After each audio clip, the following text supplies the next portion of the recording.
Alright, good day. Ayan, nandito tayo sa machine shop ni Boss Dodong. Ayan. Ayan, oh. Daming ginagawa. Busy sila. Busy kaka-welding ng martilyo. Mapuputol na. Papapalit tayo ng palit tayo ng press in press out tayo ng connecting rod ng Mio M3. Ayan. So si Boss Dodong. Boss! Bisitahin nyo nito dito at mura lang tumaningin. At ito yung ating sigunyal. Ayan. Ito yung sigunyal ng M3. Kapalit tayo ng connecting rod tsaka dalawang side bearing. At ito naman ang ating pyesa na makapampalit. Ayan. Yamaha brand. Yun o.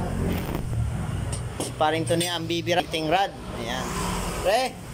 Ito yung veterans dito eh. Ayan o. Palit tayo ng connecting rod. Ayan. Ginamitan ng salapang.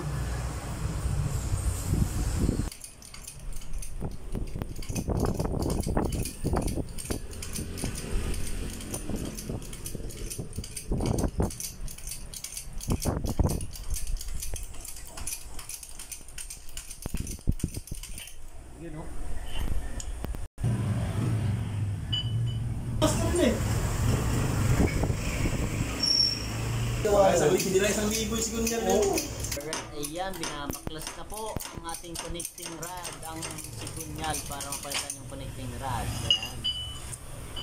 Kita no. Ayan na ang ating connecting rod. Ayan, tingnan natin. Pakita natin sa may-ari. Ayan. Ito.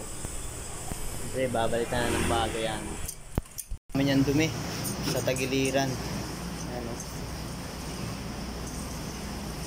Yan, siyempre kailangan hugasan din para maayos, malinis bago ikabit ang bagong connecting rod. Ba talaga sipahin to niya. Ito ang pinaka-veterans dito pagdating sa mga connecting rod. Ayan o, bagong linis. Kailangan nating sukatin, sukat-sukat.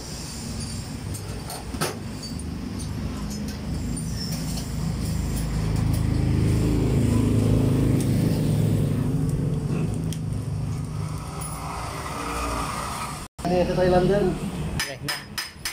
Wag yun. Aray ko tayo dun. Palo lang yun. Bakit lang ba? Mahirap pag puro palo. Zero. Magbabaksyap tayo dun. Alright, ayan. Nasimbo na yung ating bagong connecting rod.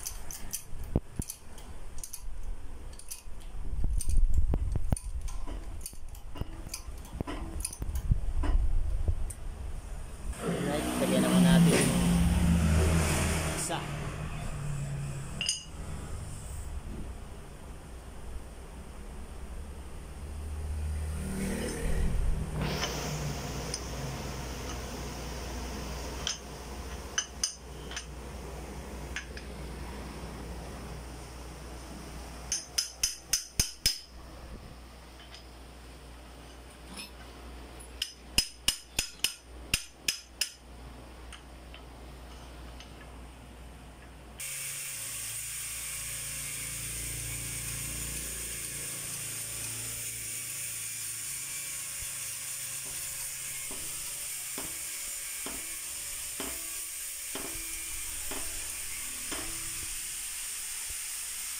Ano talaga?